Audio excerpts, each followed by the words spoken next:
Today on Earth Focus, the rising cost of a changing climate. Coming up on Earth Focus.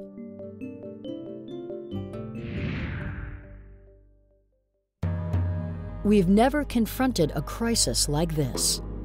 In its early stages, it's producing record-breaking heat, coastal flooding, and extreme precipitation. And the cost is way too high in lives lost, in damage to property and livelihood. And it may get worse. Unless addressed, climate change stands to affect the security of the nation, the stability of the U.S. economy, and ultimately, our ability to survive. In this crisis, no one escapes.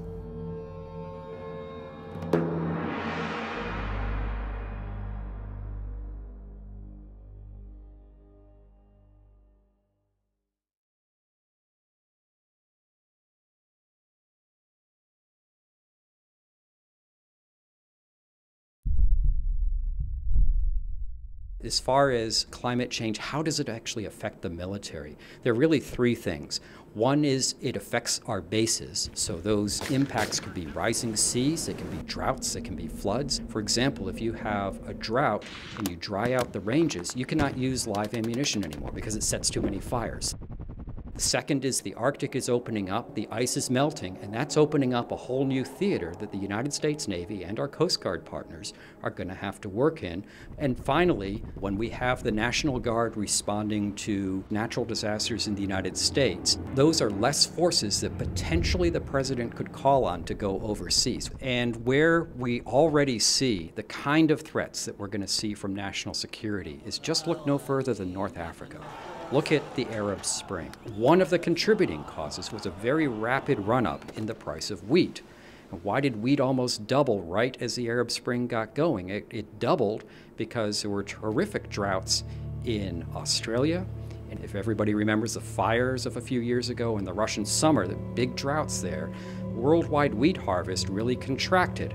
So you couple the drought with really bad governance, with already existing strife. It's sort of like dumping gasoline on and then just throwing matches.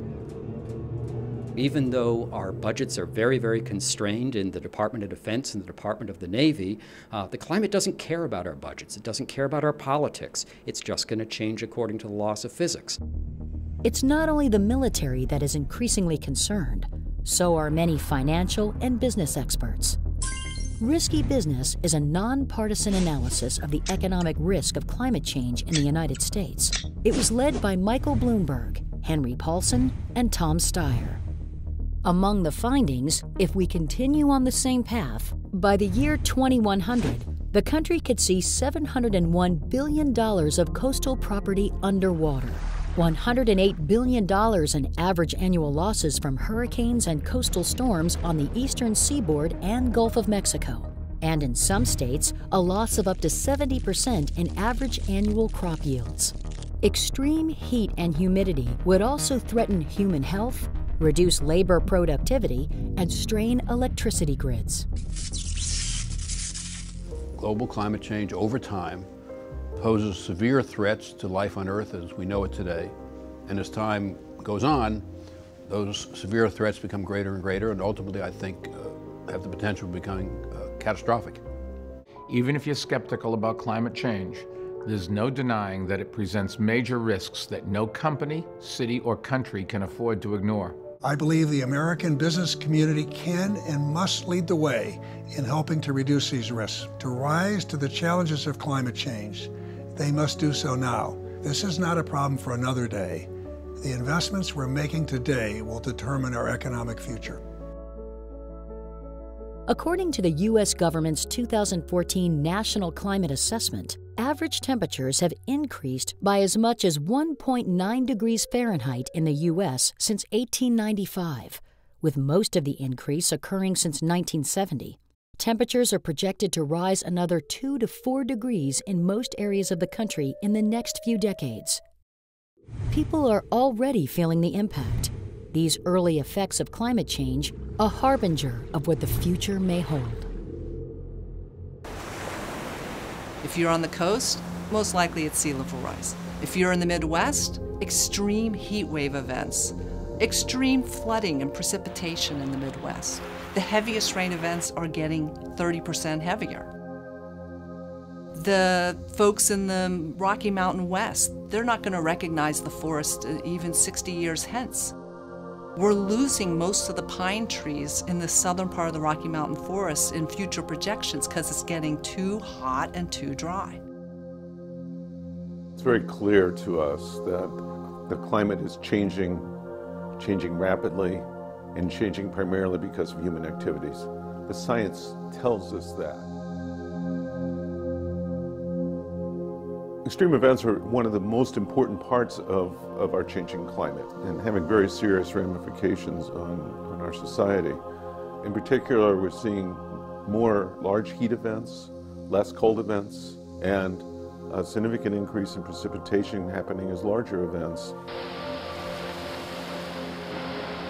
One of the things we're seeing is that the wet are getting wetter and the dry are getting drier.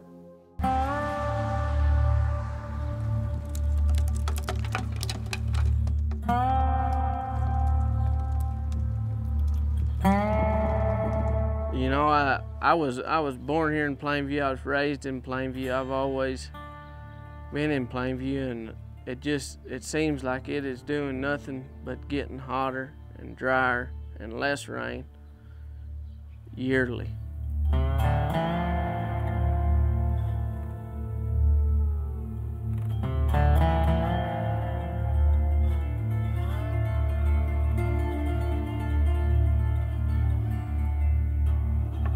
It's been a tough drought. In 2010, we had like 29 inches of rain, and didn't think there'd ever be another poor day. In 2011, we had 5 inches of rain, worst drought I'd ever seen.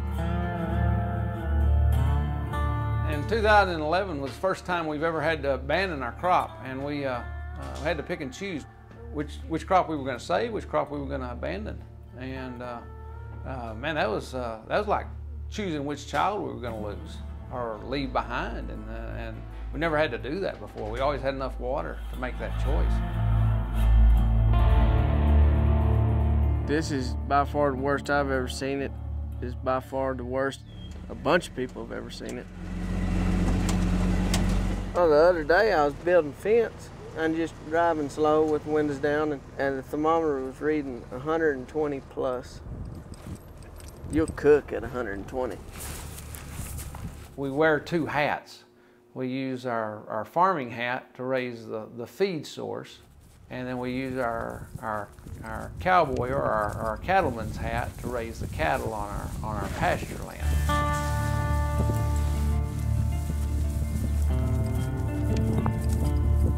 Corn does not do well in the heat, so that's a problem right there. Corn does not pollinate well. That's one of our feed sources. Cattle do not do well above 95 degrees. Just like you don't like to stand outside when it's 95 degrees. There's no difference in a cow and you. Cattle numbers are down. Cow herds are going down daily. Thus, we're losing Cargills, packing plants. There's not enough cattle to keep them open. These communities are drying up. The tax base is drying up.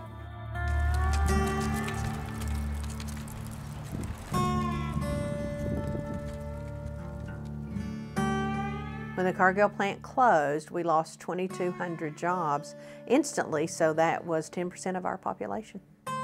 When I drive by that plant and I see that empty parking lot, it just reminds me of how many jobs were lost, how many people were affected, how it affected our business.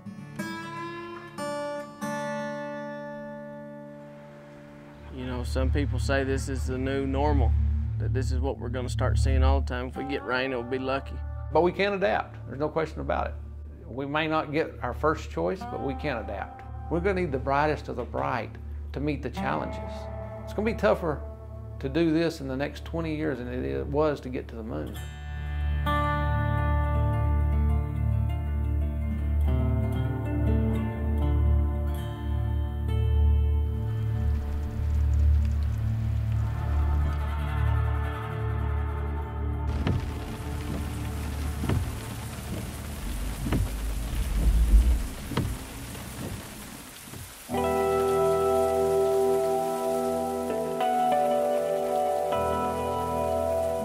rain, another day of working inside, another day that we can't take care of the crops.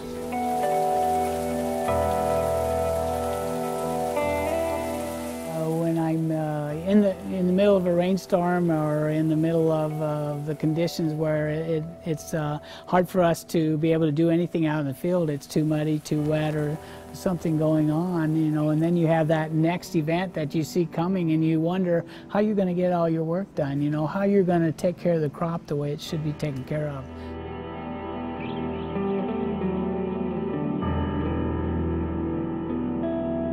We've been here in Iowa about 35 years now. I've been farming since I was 15, so this is my 46th crop that we're putting out, and it just seems that we're having more extreme events. The last several years, the volatility has just been extreme. You know, we have those rain events that are 3, 4, 5 inches in an hour, or 6 or 8 or 10 inches in a 24-hour period, and those are just not normal. You know, and it's those kind of events that it's very hard to plan for and to really try to mitigate. Whew, man, it's windy. With this excess moisture, we're going to have some disease problem in our corn and our soybeans because of the excess wet, because of the excess humidity. See, very short. It's brown looking, doesn't have too many roots, and it's just suffering from too much moisture.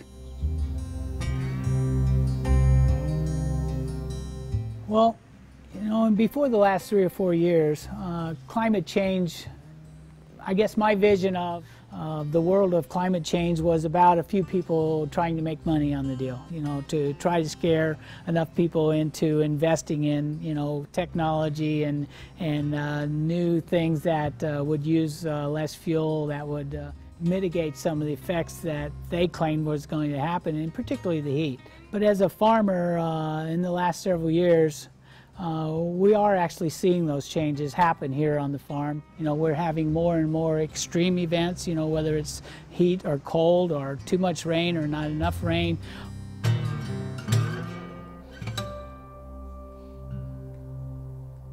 In the last 10 years, our costs to grow a crop have gone up almost 5 times. You know, we've added equipment so we can plant and harvest in a much shorter time window. We've been more mindful of the soil cover that we have because of the serious rain events.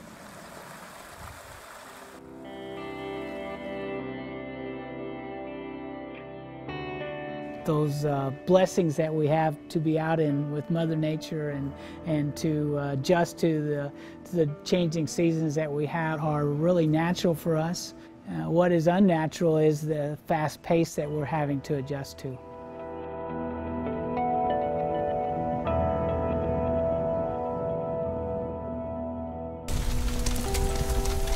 There is not debate that climate change will exacerbate forest fires because of the heat and the precipitation changes, drought, those sorts of factors.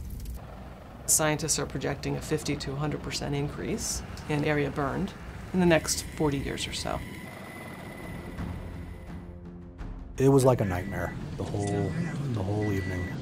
My only thought was, you know, if we get through this day and everybody's alive, it'll be as good as it gets. There it is, right here, right here. It's okay.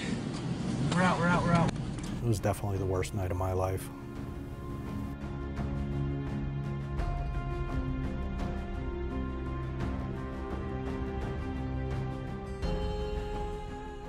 Well, the day of the Lower North Fork fire was a red flag, breezy day.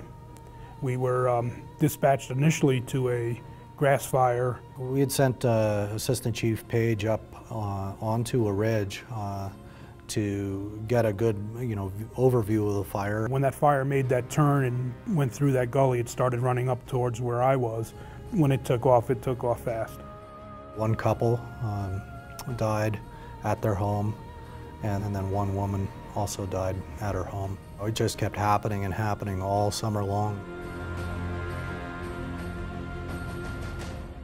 Traditionally, March was the snowiest month of the year around here. This past March, we had no snow at all, basically summer-type conditions. And that lengthening season is causing changes in the fuels. We're seeing, the fuels start to grow earlier in the season, and so they dry out earlier. Climate change is very real. It's changed my entire life. This year was our most destructive fire season. 2 most destructive fires in Colorado's history occurring at the same time. It's different. It's a different world.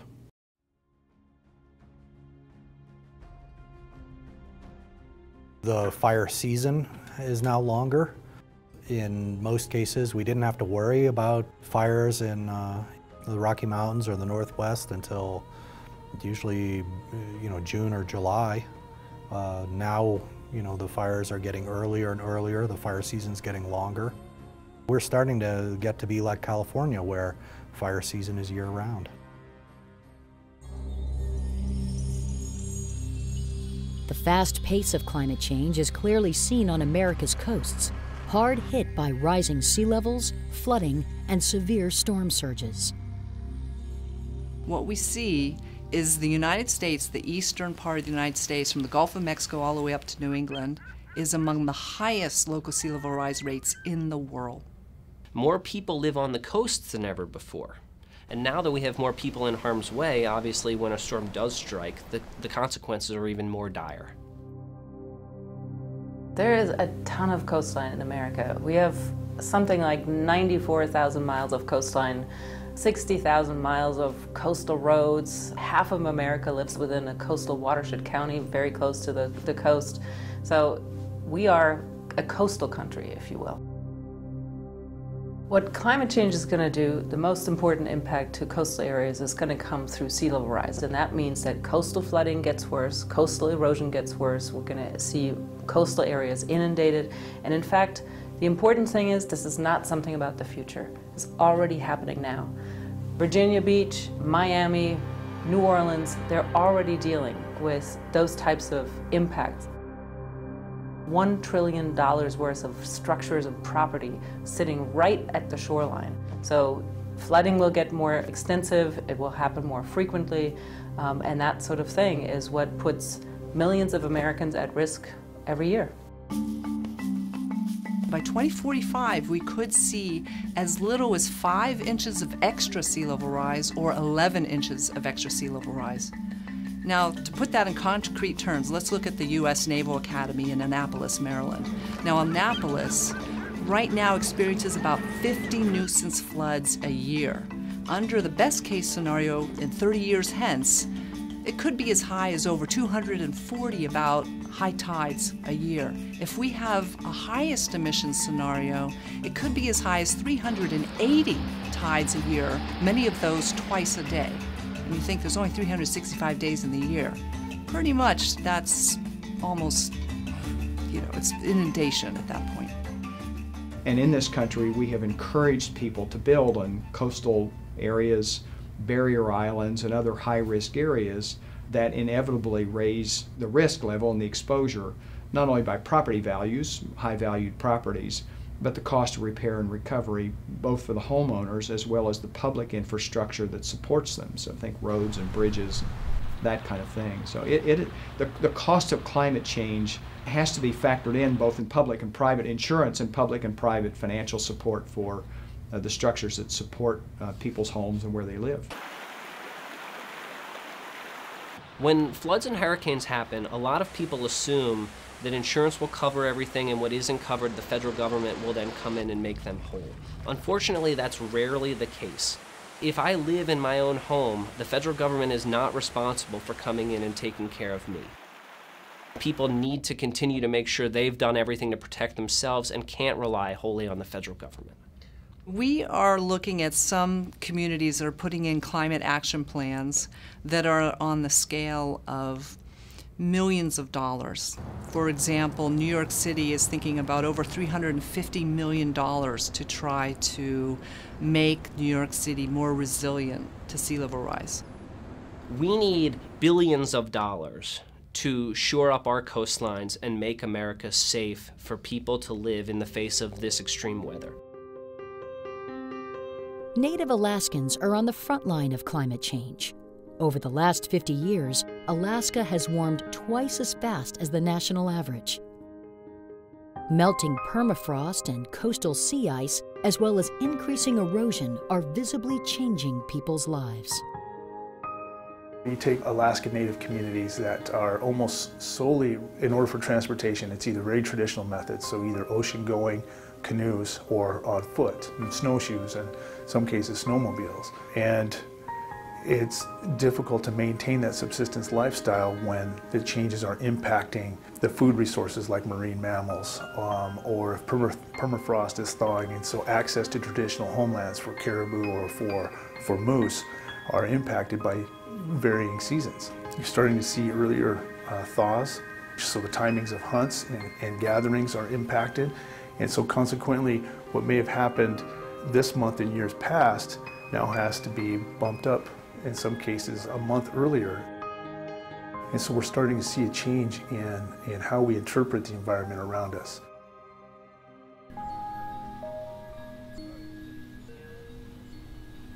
Kippanuck, it's a small community, a village. It's not really connected to the outside world, but I was always interested in what's going on all around us. I was curious about climate change and how it was affecting us. I didn't realize how bad it was. When I finally understood what climate change was, I thought, what could I do to help? I thought that would help a lot to tell my story of how we're being affected by climate change on this side of the world. It's mostly about the winter coming late. The snow would usually come around September or October, but for the past few years it's been coming around November. In December 2008, it was the worst flood that I remember. You could see all of this water just flowing swiftly into the village that way, and at the same time there was these huge ice sheets that were just coming in fast, and heard these loud thumps and bumps on the side of the house. And I figured that was probably the ice sheets that broke apart from the river that are hitting the house. After the water went back into the river, there was just brown, sticky mud all over the ground and wherever the water touched. That mud was on top of these steps, 1, 2, 3, and 4. Floods in December are uncommon. The river is usually frozen all the way till spring. And also the erosion that we're facing here. The warmer temperatures are causing the permafrost to melt, and the permafrost to melt affects the land through erosion. So the erosion cuts off some land that falls into the river, and we lose quite a bit each year. This spring, my dad and I, we measured how far it was. This year we lost about 8 feet, and a few weeks ago we lost another 5 feet. Yeah, we have another 40 or so feet left until the bank of the river reaches our house. If it keeps moving at the same rate, then in the next few years, then we might have to move our house to another location.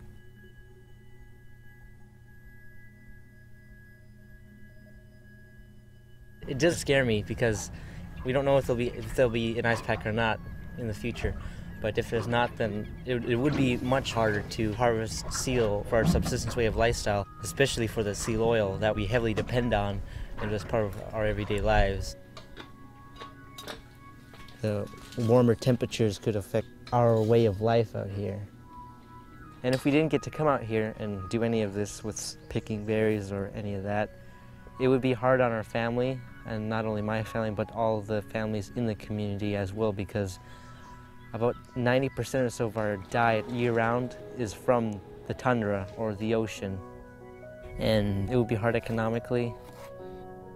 Yeah, we're really dependent on all this food that we get, and are very thankful for it.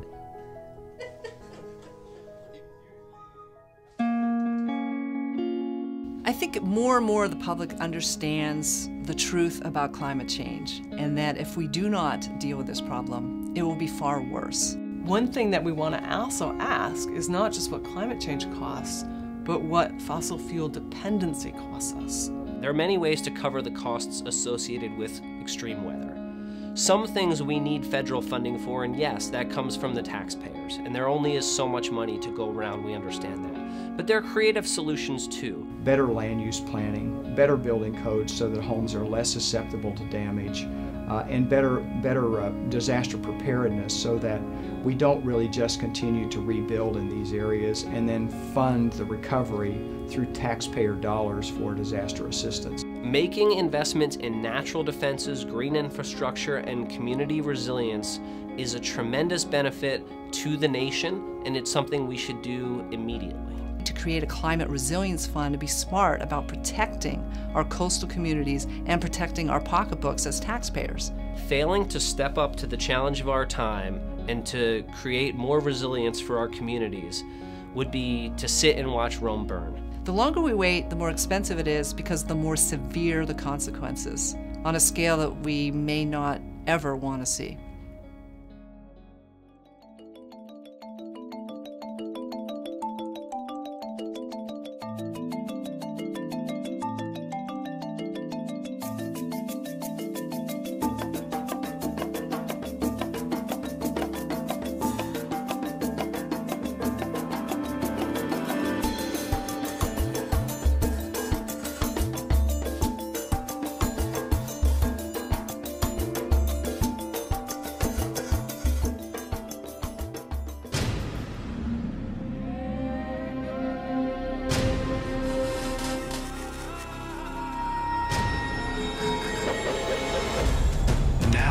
Airwaves, a global channel of uncompromising stories, world news, documentaries, entertainment, and culture. Link TV, connecting you to the world. For more information, visit linktv.org.